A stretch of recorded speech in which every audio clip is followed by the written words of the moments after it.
I'm Susan Davis and I'm privileged to be the Chief Executive of the Scottish Seabird Centre. We're a marine conservation and education charity that's based in the lovely coastal town of North Berwick in East Lothian, Scotland. We've been around for 21 years and our primary purpose is to inspire and educate people about the Scottish marine environment and to be involved in projects and actions that will ensure that Scotland's seas are healthy, wildlife rich, valued and enjoyed by all.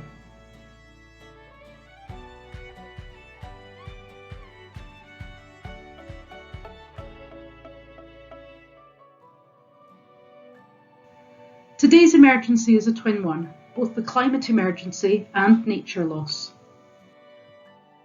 These emergencies are intertwined and we can't effectively respond to one without also addressing the other.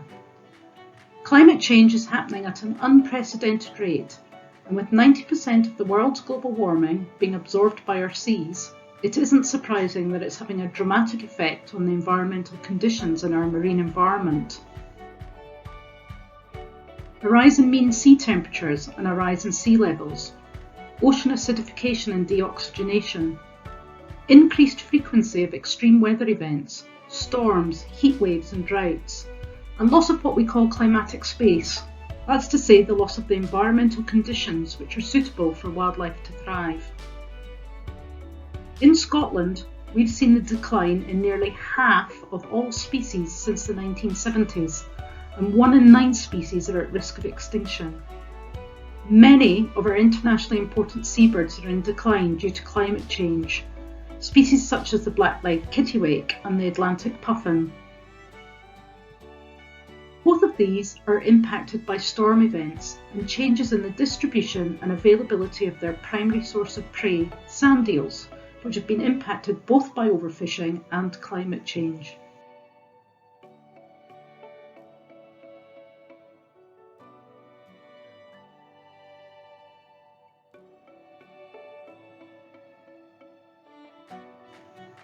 We want to see more investment in the science, knowledge exchange and technology to deploy nature-based solutions that will tackle the twin crises of climate and nature loss.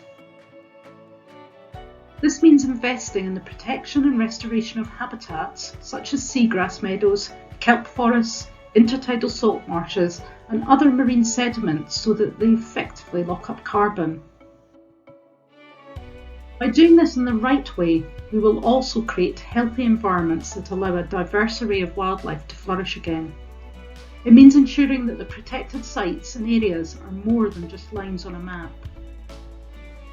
Appropriate management measures must be in place to stop damaging extractive or exploitative industries such as fossil fuels or unsustainable fisheries practices.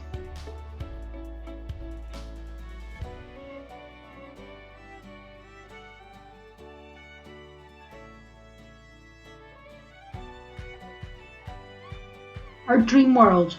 We want to see a world where global warming ceases and nature is thriving. A world where people have the knowledge, information and resources to make sustainable choices. This is a world where governments, businesses and communities have joined forces to secure the protection, restoration and sustainable use of nature for all to enjoy and benefit for generations to come.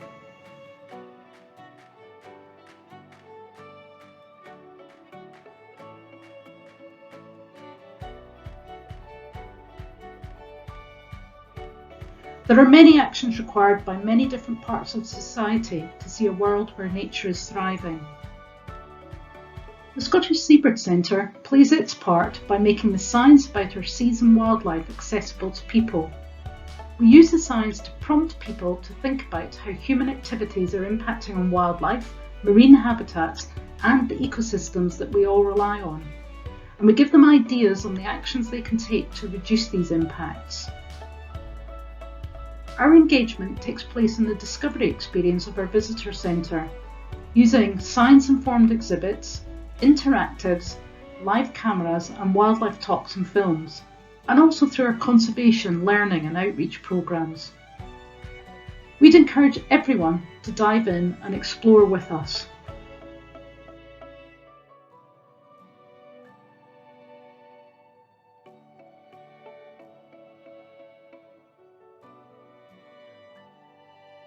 What do we expect from COP26? Since the Paris Agreement in 2015, there's been a lot of rhetoric about tackling climate change. And whilst some important steps, such as placing emission reduction targets into legislation, has been made, progress is neither universal nor rapid enough to stop global warming rising above 1.5 degrees Celsius in the next 10 to 20 years. And that time frame is perhaps too long itself. So we need the political leaders to move from rhetoric to reality. Legally binding targets to reach net zero must be more ambitious in terms of having shorter timeframes for delivery. We also need legally binding targets set to restore nature and the finance required to fund the actions to deliver the change. The change must be delivered in a way that leaves no one in society left behind. Decisions have to be led by the science and framed so that the outcome is always climate and nature positive.